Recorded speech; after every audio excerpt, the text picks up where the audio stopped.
What's up, guys? Welcome into this edition of the Biz on the Balcony podcast. We are joined today by Nick's friend from Mizzou, Jacob Kornhauser, all the way out in joins Los us Angeles. in L.A. What's up, buddy? Not too much. How are you guys doing over there in St. Louis? We're doing all right. We're enjoying it. A little colder weather than we like to. Yeah. What's weather like out there in LA right now? Like 70 degrees? Let's take a look. My girlfriend said how cold it was when she walked out the door, and I bet you it's in the 60s. It was. Yep. It was. Yeah, probably like 65. Get the hell out of here.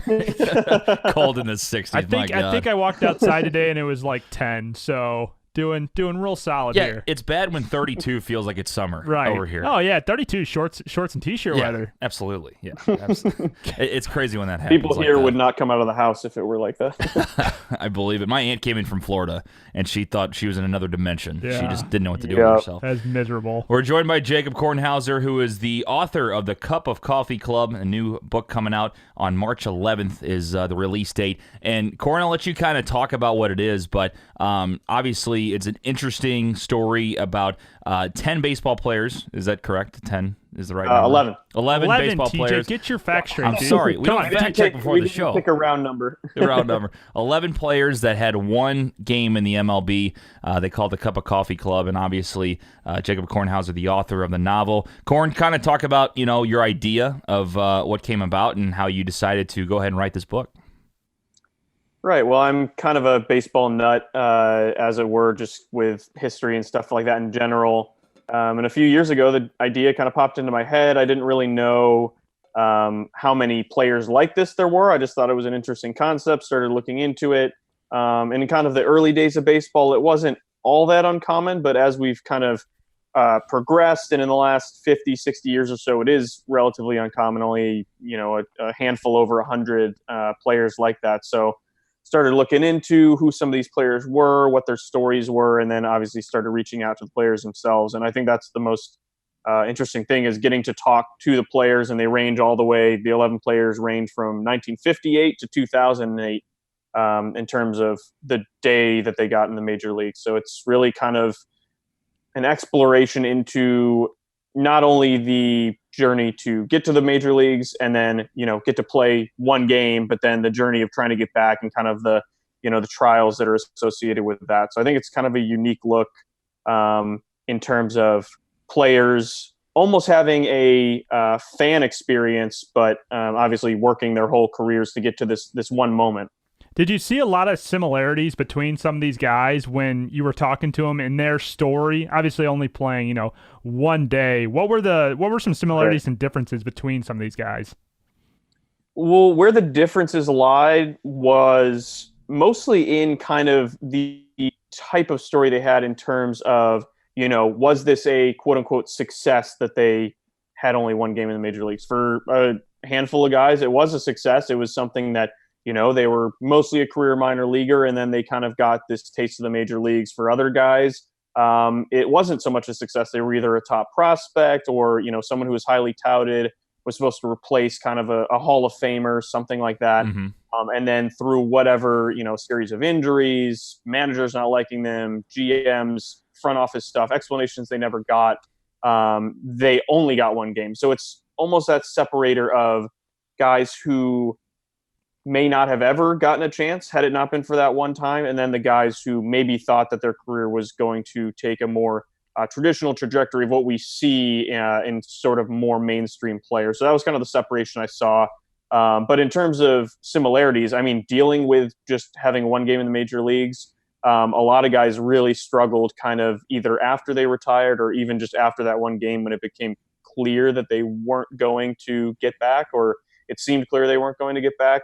It was a pretty similar struggle, and a lot of the guys dealt with that in different ways, but we kind of saw the same sort of thing. It was a very, very different rise for all these guys, but then dealing with, how you cope with reaching the highest level just for one day, they all faced a pretty similar struggle in that regard. It's definitely an interesting story for sure. Now, as a baseball guy, there's a lot of stories out there. So what made you, I guess, think of this one and want to kind of put it into a story? Was it one of those things that you've been following for a while, or was it just kind of like one day you're like, man, that could be really interesting to research?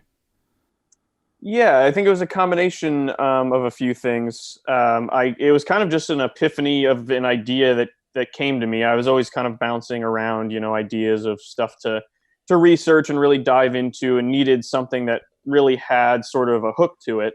And this was the first one that popped in my head that when, I really thought about it, I thought it could be a good idea. And like I mentioned at the top, I didn't really know the numbers, how many players were like this. Were there any? Were there enough to, make it worth doing? Mm-hmm. And then as I dug more into it, I got really, really interested in kind of seeing the similarities, and then hearing their stories come to life and actually talking to them about their stories. That's what kind of kept me going, and then drawing those through lines through everything. I thought the most interesting thing for me, kind of as a fan and as like a fan of the history of baseball, was just the connection kind of to other areas of life that I think hopefully people will be able to connect to with this, because it's a similar story in, whatever your goals are.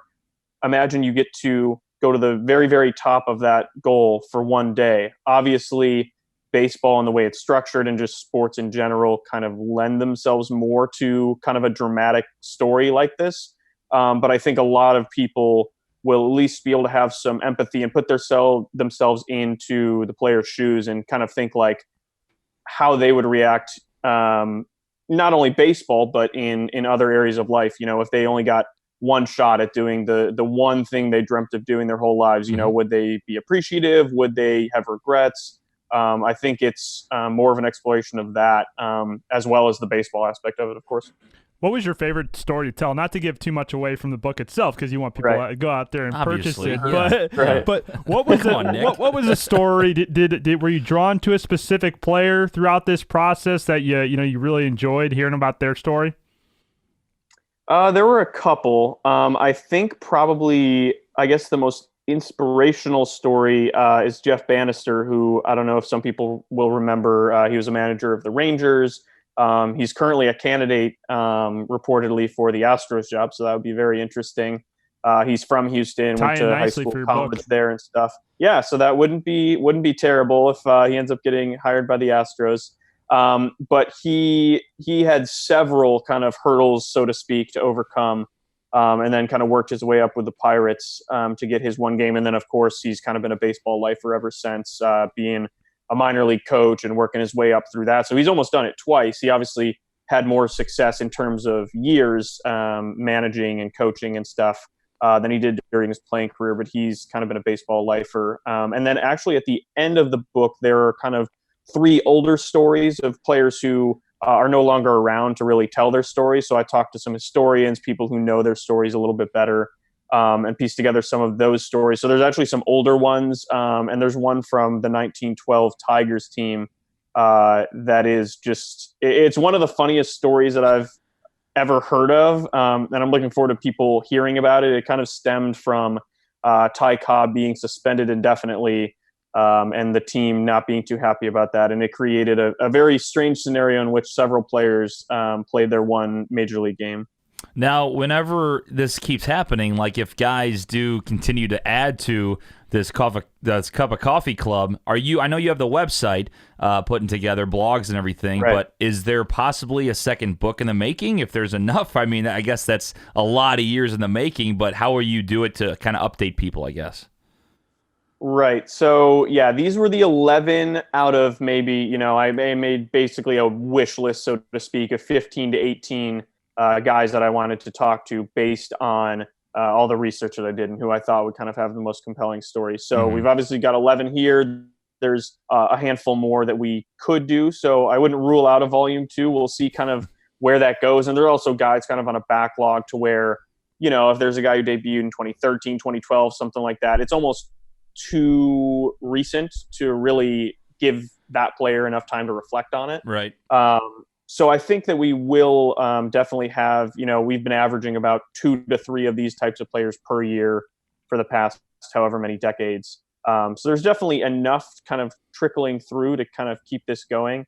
And I think we'll see kind of a fresh approach. And yeah, I think basically the website where there's just little snippets of these stories, you might see something in the future where I'm taking kind of the best of those stories, because we're doing it by date, whether it be birth date during the off season or by debut date during the season. you might see kind of taking a select few of those, and even the guys that aren't around, because a lot of them are much older stories, doing something with that.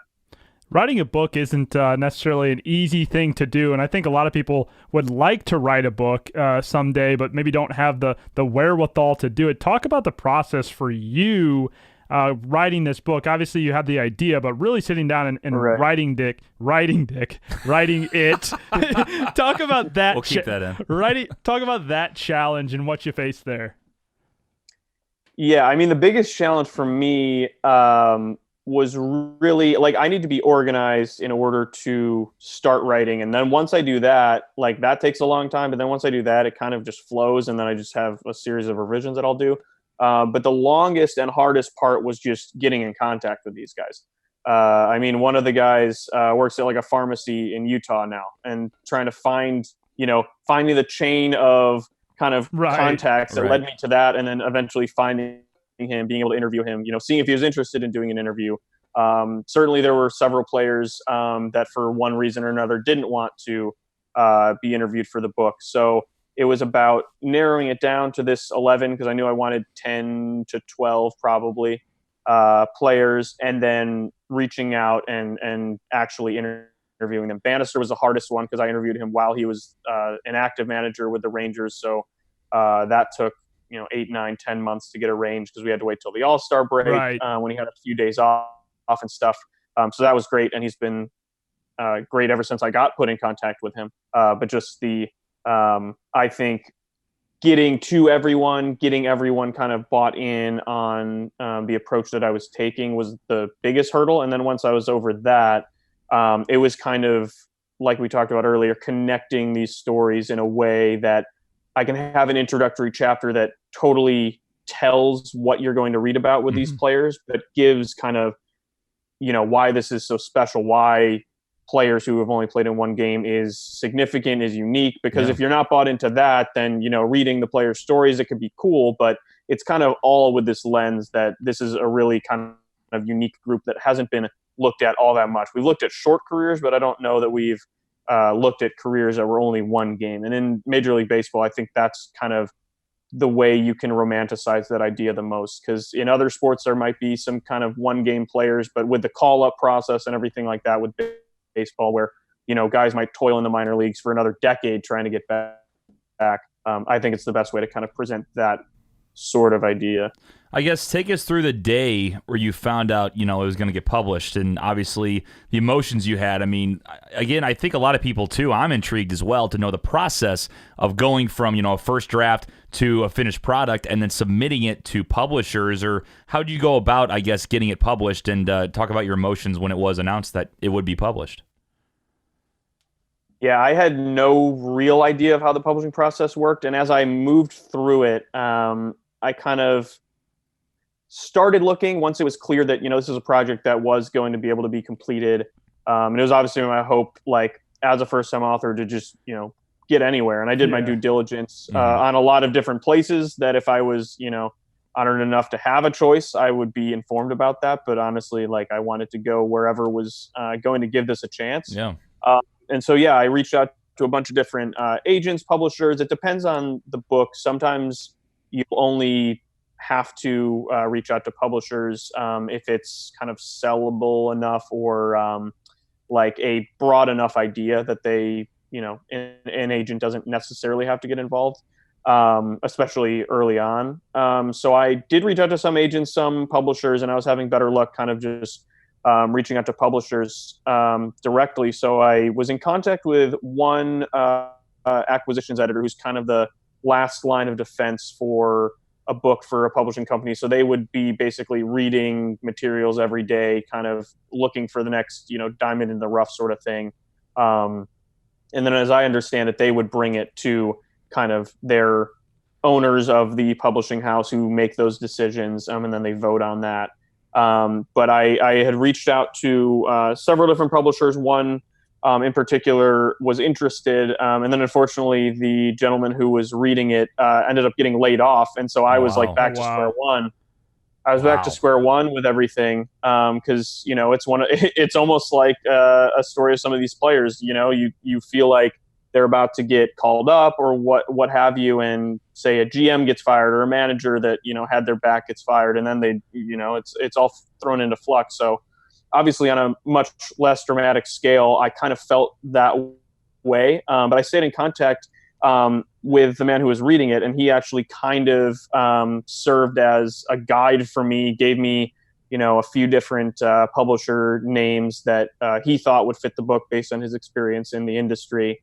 And then eventually that's how I ended up getting connected with Roman and Littlefield, which is the publisher for the book now. So it kind of was a long, winding road, like a lot of these players. But yeah, when I found that out, I was very nervous because it seemed like he was interested. There was definitely no commitment yet, but it seemed like we were headed that way. And so yeah, I was very fortunate to eventually find that out. But yeah, I found out in January of last year. So yeah, we're coming up on a year now. And I was sitting at my desk at work back when I was in Oregon, and I was just reading the email, and there was a bunch of people in the newsroom and everything, working at a local TV station. I kind of just had a smile on my face, but I couldn't freak out or anything. And I just told my coworker kind of knew about it, and we were kind of going crazy, but in silence. Right. So yeah, it was pretty surreal.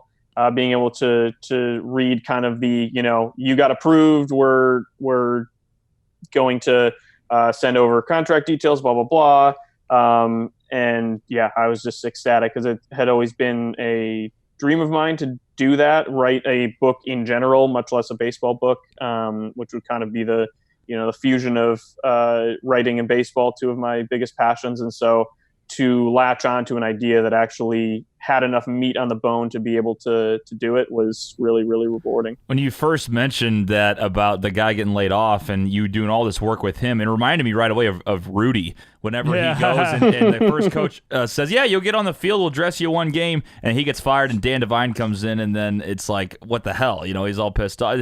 It's such a good story, though, where you have to, that's life, though. I mean, things happen like that, you have to be able to adjust to it, and it sounded like you did, and what's cool about it is the guy you were going to work with ended up helping you in the end to still get it published. That's really cool. Absolutely. Yeah, he's been great. And he's been kind of a confidant in terms of just guiding me through this process. And of course, there's a bunch I don't know about in terms of once it's published. So once we're across that line in March, then I'm sure I'll be able to lean on him even more for that. What's the process like now that you know the date the book's coming out? Are you doing a lot of media? I mean, I know this is a big time podcast. Obviously, yeah. And this He's one, on Joe Rogan after us. We're first. This one's gonna get a lot of books sold. But what's that process like? Obviously, you're gonna do some book promotion. So what are you doing in terms of that? Right. Yeah, so I've got the website, baseballcoffeeclub.com, that just has every Monday, Wednesday, Friday, I put out kind of a shorter just research story, basically, not like the interviews that are in the book and way more in depth. Just kind of shorter, digestible stories that people can read, and then it's got details for the book there. Sending stuff out to different media companies and stuff. I've got a few podcasts lined up, some baseball newsletters that have used kind of an extended tease, almost one that came out yesterday, the Baseball FYI newsletter as well. So yeah, I'm looking forward to, I'm jumping on with John Boy at some point, kind of a rising star in the Twitter baseball ranks. Good shit, so man. I'll jump on with him in the next month or so. So speaking of that, looking at the, he's been pretty big more recently, and obviously, he's been big in the past as well. What's your take on the whole Astros saga that's been going on?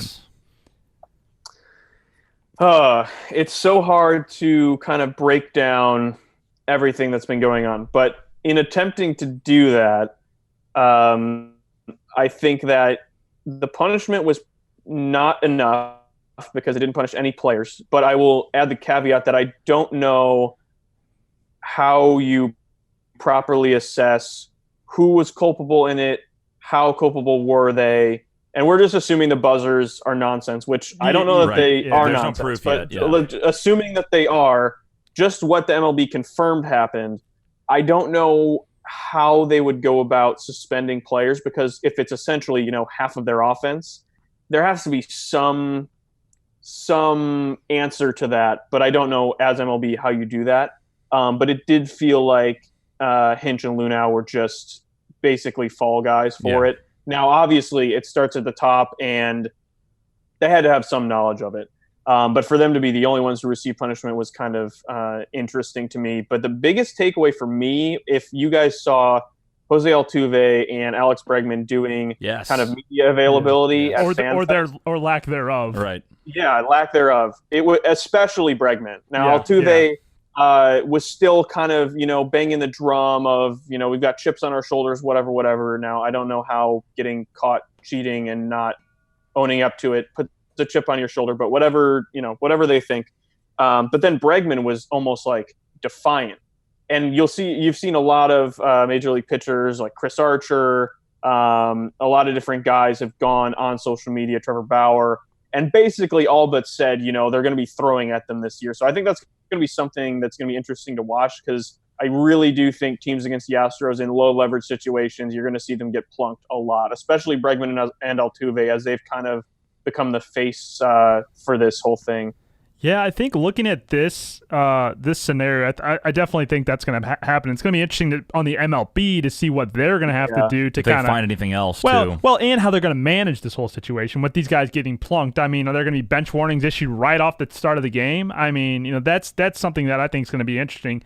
Looking at it as a baseball historian as a whole, comparative to the Pete Rose scandal, the Black Sox scandal, steroid scandal, where do you rank this scandal with the Astros, with the other major scandals of Major League Baseball? Well, like systematically, I would put it below Black Sox scandal, because that's a team. It's the opposite, It's right. It's easier to win, but not guaranteed if you're cheating to win. But if you're throwing games, obviously, it's a lot easier to lose. I would say, and then that also almost, it almost crumbled the kind of foundation of trust that people had in baseball, and took a while to get that back. So I think Black Sox, unless there's just some crazy bombshell out there that we're going to get about this or something else, I don't think anything will really ever pass that. And then the steroid era, I think, is probably a tick above this too, just because it's so widespread. Right. Again, it's a winning edge. Right, and I think we're going to find out that multiple players and different teams were doing what the Astros were doing too. That seems to be every indication. So we'll see if that happens as well. But it was just so widespread and so swept under the rug by MLB that it was almost like it was worse, I think, in general, and then was kind of swept under the rug and covered up by MLB as well. But I would put it probably ahead of Pete Rose, only because Pete Rose was one team, one guy, kind of, we hope, something isolated. And of course, it has led now to kind of the most glaring omission from the Hall of Fame that we have, outside of maybe Barry Bonds, if you're someone who does support kind of steroid era guys. So I think I would put it probably above Pete Rose in terms of its importance and its implications for the future, and then below those other two. We were talking a little bit about that, about some of the Hall of Fame stuff and the ballot coming up here. Obviously, Jeter's getting in, Bonds probably not getting in. In terms of who's on the list this year, I know you had some thoughts about Larry Walker just probably going to just miss. What are your thoughts on the MLB Hall of Fame ballot for 2020? Yeah, Jeter, obviously, first ballot. He's got the most hits in Yankee history. I believe he's sixth all-time in hits. What is interesting, and he deserves to be a first ballot Hall of Famer, is how much people still – there's kind of this lore around his fielding, because he had all those, the flashy jump throw. But the thing is, he wouldn't have to make that jump throw if his range was better. If Andrelton Simmons is playing that, he fields it, throws to first, has a swig of Gatorade by the time that Jeter's making that play. Right. I saw it's somewhere in the range of like 233 negative defensive runs saved for Jeter in his career. So he, by all metrics, advanced and otherwise, he was actually a horrendous fielder. He had some very, very memorable plays in the field, but that shouldn't take away from everything else. He was captain clutch, great in the playoffs, and again, sixth all-time in hits. So he's an obvious first ballot candidate. I am kind of interested that Larry Walker has fallen a little bit, and it looks, like you said, like he's going to just barely miss. I think the projection right now is like 73%. And by the time you're hearing this, we'll be able to figure it out whether or not he got in. But even when you address the Colorado factor of it all, and of course he didn't even play his whole career there, but that part and Todd Helton as well, the same sort of case. I think he, for one reason or another, has just kind of been overlooked and kind of underrated because of that, despite the fact that when you remove for ballpark factor and everything, his numbers still look like a Hall of Famer. And then as far as Clemens and Bonds go, yeah, it looks like they're going to be in like the low 60s probably, which if you want them in is discouraging because as early ballots were coming out, they were kind of right on that 75 line. So I'm going to be interested to see if they ever get in because I don't know how many more, new members of the BBWAA are going to come in and kind of change people's minds. Because it almost feels like something that people's minds have steadily started changing on it, but I don't know if they're going to change quickly enough for them to get in on this kind of traditional ballot.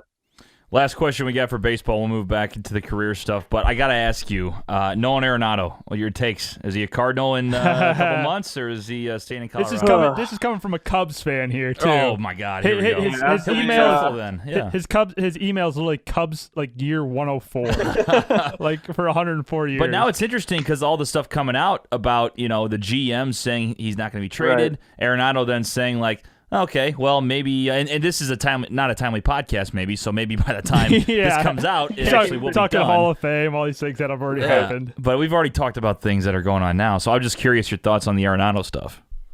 Yeah, so I'm not sure. I mean, it seems like the Cardinals, by all accounts, are kind of the front runners.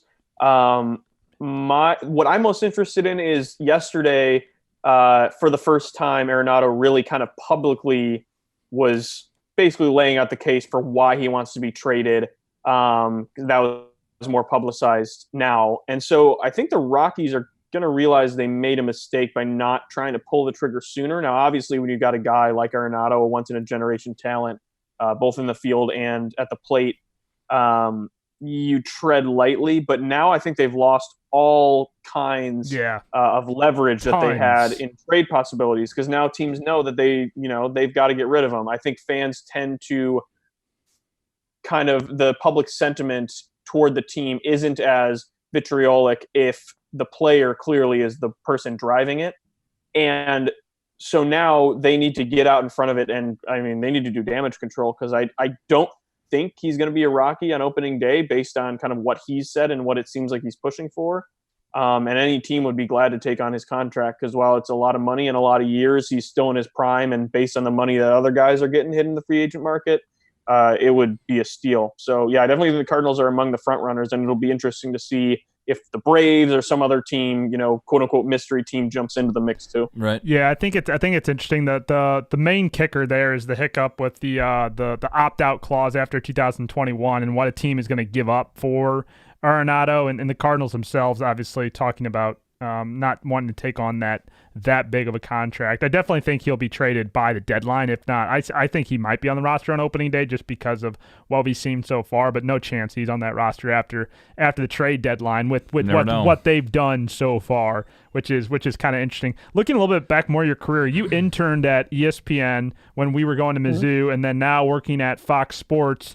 You're connected to some of those baseball minds. Tim Kirkchin, we had on our old podcast, Shouting from the Couch, which TJ doesn't. I was a guest on there too. TJ doesn't give enough credit for. Yeah, we had Tim Kirkchin and TJ Weber. So see those two levels, and then obviously working with Ken Rosenthal at Fox Sports. What have you learned from those guys in the business about not only the TV industry but also media business in general, and more specifically on baseball?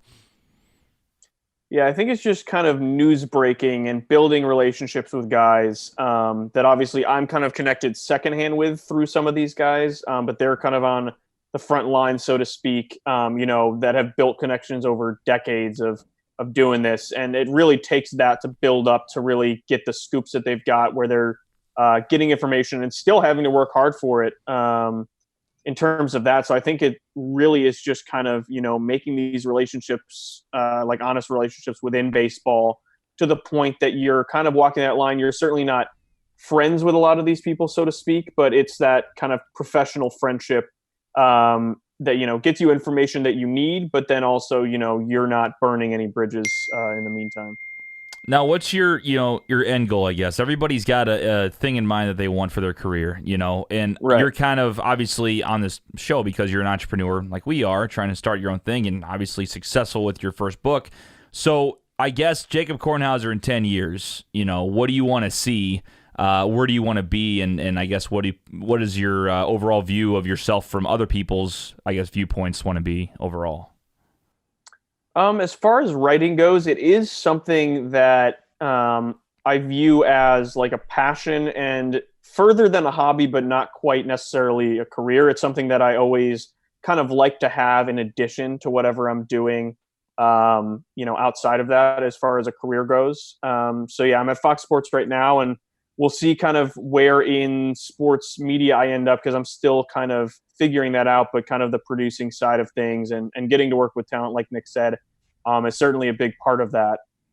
So I think as far as the writing goes, it's finding kind of stories similar to Cup of Coffee Club, and I've got kind of a project that I've finished up here that's kind of more of a single narrative nonfiction piece. So we'll see what happens with that. But yeah, I think more than anything, it's just keeping writing as kind of a side hustle, so to speak, but really more of like a passion. Sure. And something that I enjoy doing as kind of a almost as a therapy from other stuff, because I do find that it's not necessarily therapeutic doing the back end part of it, but the actual writing aspect of it really is rewarding and kind of takes me away to a different place that when you kind of get in that headspace, it's really nice. And it's pretty cool too, to be able to do something you love and have a chance to make money at it. You know what I mean? Like that is just an extra Absolutely. bonus. I've kind of, me and Nick have talked about that a million times. We started this podcasting network to just as a hobby, as like we like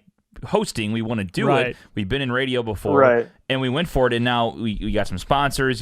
Still not where we want to be, but we're growing. No, we're quickly. The next, we're right there with Joe Rogan. Right there with Joe Rogan. Yeah, right there at the top. Number 2, right behind Rogan. But it's got to be cool. I mean, just talk about the feeling that you ever sit back and say, "Holy shit!" Like I'm making money doing something that I would call a hobby. Yeah, absolutely. Because all through college and all that, I was writing freelance, basically just articles about baseball. And so that was cool in itself of just like getting paid very little to do that. Like I probably would have done it for free. Right. And same with the book. Once I finished it, I was basically saying, I just want to kind of get this out to people. And, if I make money from it, that's great. And I think that also is another reason why I want to keep it kind of that side hobby passion sort of thing. Because of course, once it's done, I'm going to do everything I can to sell as many copies as I can and hopefully get as many people as we can to read it. But in the putting it together, I always kind of want it to be making sure that I'm staying true to kind of how I want to tell the story and not necessarily going about it from a place of how can I sell as many copies as possible. So I think that's another reason to kind of keep it almost removed and as kind of a side thing, because it is really cool that it's something that I'm doing almost for myself, for fun, for kind of that escape sort of therapeutic feeling that I had mentioned, and then to be able to potentially make some money on top of it's great. What advice do you give for either entrepreneurs or someone that maybe wants to write their own book but is scared to do so? Maybe they don't have the right path, they can't figure out what it is. What's your advice to those types of people?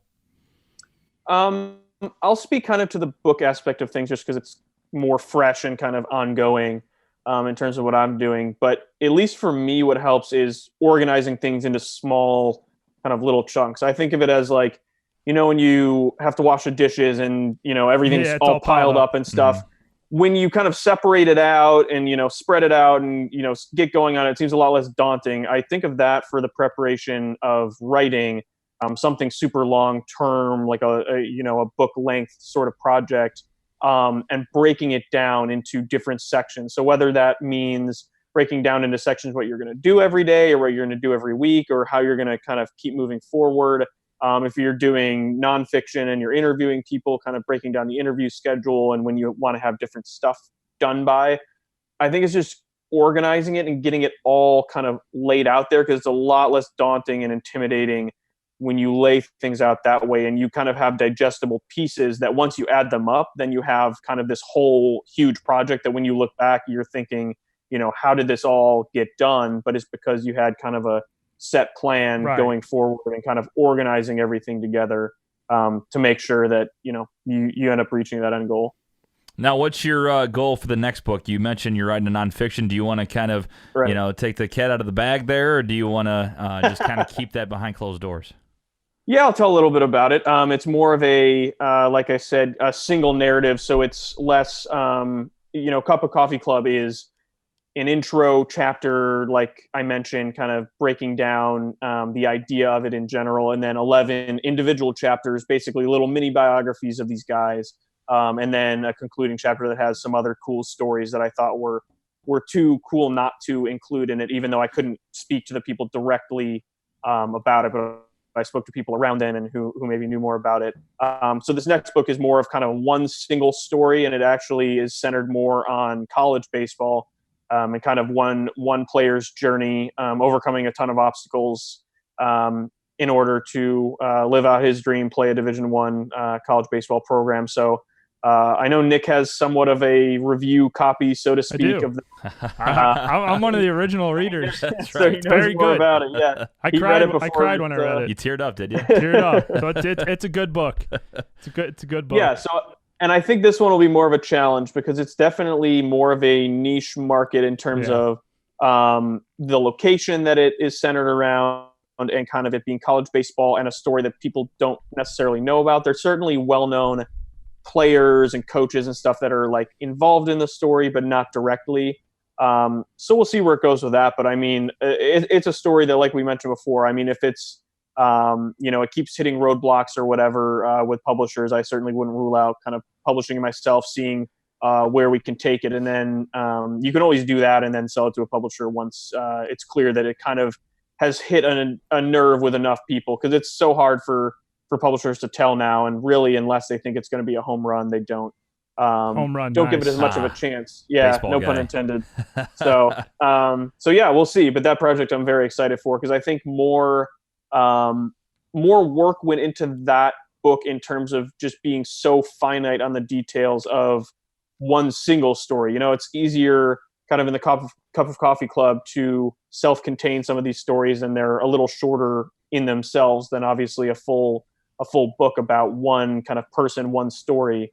So it was rewarding in that way too. And that was where I learned a lot of the organization that I mentioned, was just kind of planning stuff out so that this daunting project didn't seem so bad once you laid it all out there. That's Jacob Kornhauser, the author of The Cup of Coffee Club, coming out March 11th. You can find it online as well and get more info at baseballcoffeeclub.com. And Korn, I know I already said the website, but do you have social media you might want to plug, or how can people, I guess, support and hopefully pre-order the book?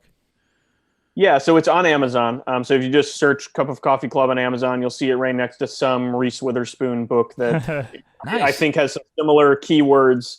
So yeah, if you search Cup of Coffee Club on Amazon, you can find it. And honestly, if you just search the Cup of Coffee Club, Google it, you might be able to find it too. But yeah, Amazon's the easiest way. And then I'd say Twitter is probably where I do most of my social media stuff. Yes. So it'd be at Corn Sports with a K.